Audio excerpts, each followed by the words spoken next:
السلام علیکم ورحمۃ اللہ وبرکاتہ۔ عزیز طلباء، اللہ کی ذات سے امید ہے آپ سب خیر و عافیت سے ہوں گے۔ اسلامیات سلسلہ نمبر 6 جماعت ششم کے لیے ہم نے اس سے قبل نجاست کی تعریف اور نجاست کی دو قسمیں، نجاست حقیقی اور نجاست حکمی، پھر نجاست حقیقی کی دو قسمیں، نجاست غلیظہ اور نجاست خفیفہ ہم نے یہ پڑھا۔ پھر نجاست غلیظہ کی تعریف اور اس کا حکم ہم نے پڑھا۔ عزیز طلباء، آج ہم اس کی مزید چند تشریحات پڑھیں گے جس کے اہم نکات آپ کو سمجھائے جائیں گے، لیکن اس سے قبل کل والا کام ہماری کتاب میں ایک مرتبہ آپ کو دکھایا جائے گا تاکہ آپ کے کام میں اگر کچھ کمی ہو آپ اصلاح لے سکیں۔ عزیز طلباء، عملی کتاب صفحہ نمبر 18 پر آپ نے کام کرنا تھا۔ سوال نمبر 1، سوال نمبر 2، سوال نمبر 3، یہ 3 سوال آپ نے ہوم ورک میں کرنے تھے۔ مجھے امید ہے آپ نے اس کو اچھی طرح سے کر لیا ہوگا۔ آپ ایک مرتبہ یہ کام بھی دیکھ لیجئے گا۔ اب اس کے بعد ہم آج کا جو سبق ہے اس کے بنیادی اہم نکات ہم پڑھتے ہیں۔ آج کے ہمارے اہم نکات: نمبر 1، چوتھائی کپڑے یا عضو بدن سے کیا مراد ہے؟ آپ نے نجاست غلیظہ اور خفیفہ کا جو حکم پڑھا اور ان میں فرق پڑھا، اس میں آپ نے یہ پڑھا کہ اگر نجاست خفیفہ ہے تو وہ کپڑے کے یا بدن کے چوتھائی حصے یا اس سے کم پر لگی ہے تو معافی ہے۔ اب یہ سمجھنا ہے کہ کپڑے یا بدن کے چوتھائی حصے سے کیا مراد ہے۔ عزیز طلباء، اس سے ایک تو کپڑے کا آستین مراد ہے۔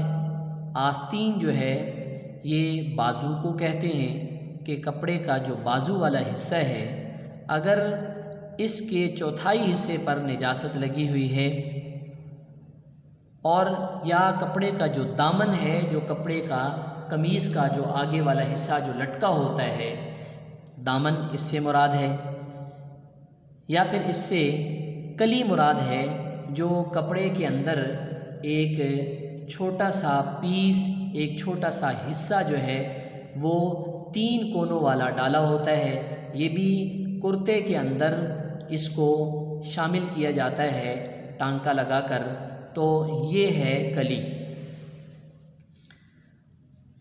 تو یہ ہے کپڑے کا چوتھائی حصہ، یعنی پورا قمیص اس سے مراد نہیں ہے، دامن ہے یا کلی ہے یا آستین ہے، اس کا چوتھا حصہ مراد ہے۔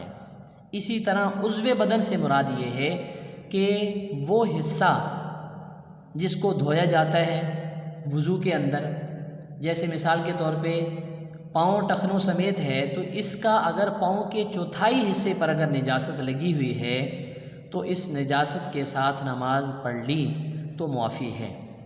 معافی کا کیا مطلب ہے؟ معافی کا مطلب یہ ہے کہ اگر اتنی نجاست کپڑے یا بدن کے ساتھ لگی رہ گئی اور نماز پڑھ لی تو نماز ہو جائے گی، معافی کا یہ مطلب ہے۔ لیکن جان بوجھ کر ایسا نہیں کرنا چاہیے۔ اگر جان بوجھ کر ایسا کریں گے بغیر کسی عذر کے تو پھر جو ہے نماز نہیں ہوگی۔ تیسری بات جو سمجھنی ہے، ہتھیلی کے گہراؤ سے کیا مراد ہے؟ یعنی نجاست غلیظہ جس کی معافی کی ایک مقدار بتائی گئی ہے کہ ہتھیلی کے گہراؤ کے برابر، یعنی جب ہتھیلی کو یوں کھلا رکھتے ہیں تو ہتھیلی کے اندر یہ گہراؤ سا بن جاتا ہے، اگر آپ یہاں پانی ڈالتے ہیں تو پانی یہاں پر ٹھہر جاتا ہے۔ یہ ہتھیلی کا گہراؤ مراد ہے کہ اتنی اگر نجاست غلیظہ لگی ہوئی ہے اتنی مقدار میں اور اس کو دھوئے بغیر نماز پڑھ لی تو نماز ہو جائے گی۔ آخری بات، نجاست پاک کرنے کا طریقہ کیا ہے؟ 3 صورتیں ہیں اس میں۔ نمبر 1، اگر نجاست گاڑی اور جسم والی ہے تو اس کو زائل کرنا ضروری ہے، چاہے ایک دفعہ دھونے سے زائل ہو جائے۔ نجاست کو پاک کرنے کا طریقہ، اگر نجاست گاڑی ہے، جیسے آپ نے نجاست غلیظہ کے بارے میں پڑھا کہ اگر وہ گاڑی ہو تو وہ 3 گرام کے بقدر معاف ہیں، تو اگر یہ گاڑی ہے تو اس کو دھونا ضروری ہے، اس کو زائل کرنا، اس کو ہٹانا ضروری ہے، اگرچہ ایک مرتبہ دھونے سے ہو جائے۔ اگر نجاست پتلی ہے تو پھر 3 دفعہ دھونا کافی ہے، 3 دفعہ دھونا کافی ہے، اور ہر مرتبہ اس کو نچوڑنا بھی لازمی ہے۔ ایک مرتبہ دھو کر نچوڑا جائے، پھر اس کو دوبارہ دھویا جائے، پھر نچوڑا جائے، پھر دھویا جائے۔ اور تیسری صورت یہ ہے کہ اگر ایسی چیز پر نجاست لگی ہے جس کو نچوڑا نہیں جا سکتا، مثال کے طور پر گدا ہے، اب گدے کو نچوڑنا جو ہے یہ بہت مشکل ہے، کیسے اس کو نچوڑیں؟ تو اس کو پاک کرنے کا طریقہ یہ ہے کہ ایک مرتبہ اس کو دھویا جائے، دھو کر اس کو کھڑا کر دیا جائے، لٹکا دیا جائے، جب اس کے قطرات ٹپکنا بند ہو جائیں پھر دوبارہ دھویا جائے، اسی طرح تیسری مرتبہ دھویا جائے۔ تو 3 مرتبہ اس طرح سے دھویا جائے گا، جب اس کے پانی کے قطرات ٹپکنا بند ہو جائیں گے تو یہ پاک ہو جائے گا۔ تو آج ہم نے ایک تو 3 نکات ہم نے پڑھے، 3 باتیں ہم نے سمجھی، تشریحات جو اس سے قبل ہم نجاست سے متعلق پڑھ چکے ہیں، 3 باتوں کی ہم نے وضاحت پڑھی، اور پھر نجاست کو پاک کرنے کا طریقہ ہم نے سمجھا۔ یہ جو بنیادی نکات یہاں پر لکھے گئے ہیں آپ کو سمجھانے کے لیے، عزیز طلباء ان کو اچھی طرح سے آپ نے یاد بھی کرنے ہیں، یہ آپ کے عملی کتاب کے اندر کام کرنے میں معاون بھی ہوں گے۔ ابھی ہم بلند خوانی اس کی کرتے ہیں اور عملی کتاب کے اندر آپ کو کام بتا دیا جائے گا، آپ نے کیا کام کرنا ہے۔ جو عملی کتاب میں کام سمجھایا جاتا ہے عزیز طلباء، وہی آپ کی ڈائری ہوتی ہے، وہ آپ نے کام لکھنا بھی ہوتا ہے اور اس کو یاد بھی کرنا ہوتا ہے۔ تشریحات: کپڑے سے مراد پورا کرتا یا پوری شلوار نہیں بلکہ آستین، دامن، کلی اور پائنچہ یہ ایک کپڑا ہے، اور معاف ہونے کا مطلب یہ ہے کہ اس کے چوتھائی حصے تک معاف ہے۔ ایسے ہی عضو سے وہ عضو جس کا دھونا فرض ہے، اس کا چوتھائی مراد ہے۔ مثلا پاؤں ٹخنوں سمیت دھویا جاتا ہے تو اس کا چوتھائی مراد ہے۔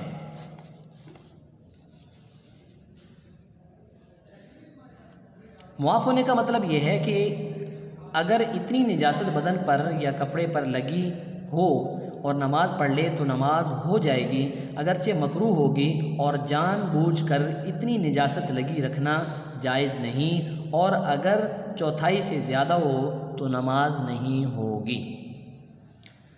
ہتھیلی کے گہراؤ سے مطلب وہ گہراؤ ہے جو پھیلی ہوئی ہتھیلی میں ہو، جتنی جگہ میں پانی ٹھہر جائے۔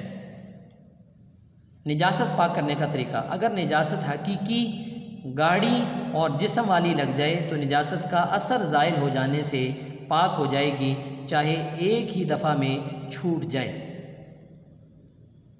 نجاست اگر پتلی ہو، کپڑے پر ہو، بدن پر یا کسی اور چیز پر، تو 3 دفعہ دھونے سے پاک ہو جاتی ہے، لیکن کپڑے دھوتے وقت ہر دفعہ نچوڑ لینا ضروری ہے۔ جو چیزیں دھونے میں نچوڑی نہیں جا سکتی، مثلا تخت، تانبے، پیتل، سٹیل، ایلومینیم وغیرہ کے برتن، بچھانے کے لیے موٹے موٹے گدے، فرش کی دری، بڑے قالین، ٹاٹ، پلاسٹک اور ربڑ کے جوتے، چپل وغیرہ، تو ان کے پاک کرنے کا طریقہ یہ ہے کہ ایک مرتبہ دھو کر چھوڑ دیں، جب پانی ٹپکنا بند ہو جائے تو دوسری بار دھو کر چھوڑ دیں، پھر جب پانی ٹپکنا بند ہو جائے تو تیسری بار دھو کر چھوڑ دیا جائے، پاک ہو جائے گا۔ اب عملی کتاب کے اندر کام دیکھیں۔ عزیز طلباء، سوال نمبر 4 آج آپ نے کرنا ہے، کپڑے سے مراد پورا کپڑا ہے یا کچھ اور مراد ہوتا ہے، وہ کیا ہے؟ یہ جو عزیز طلباء تشریحات میں نے آپ کو پہلا پوائنٹ سمجھایا ہے، یہ آپ اس کے مطابق کتاب میں سے دیکھ کر لکھیں گے کہ کپڑے سے کیا مراد ہے، کتنا حصہ مراد ہے، اور کون کون سی کپڑے کی چیزیں جو آپ کو سمجھائی گئی ہیں آپ وہ یہاں پر لکھیں گے۔ اور 5واں سوال، نجاست پاک کرنے کا طریقہ بیان کیجئے۔ یہ جو نجاست پاک کرنے کا طریقہ، اس میں نے آپ کو 3 طریقے بتائے ہیں پاک کرنے کے۔ کہ اگر وہ نجاست جو ہے وہ گاڑی ہے پھر اس کو کیسے پاک کرنا ہے، اگر پتلی ہے پھر کیسے پاک کرنا ہے، اور اگر کپڑا ایسی چیز ہے جس کو نچوڑا نہیں جا سکتا تو پھر اس کو کیسے پاک کرنا ہے۔ یہاں پر آپ اس سوال کا جواب لکھیں گے۔ یہی عزیز طلباء آپ کا کام ہے، یہی آپ کی ڈائری ہے، آپ نے یہ سوال جواب یاد بھی کرنے ہیں اور اس کو لکھنا بھی ہے۔ اگلے سبق تک اجازت چاہتا ہوں۔ السلام علیکم ورحمۃ اللہ وبرکاتہ۔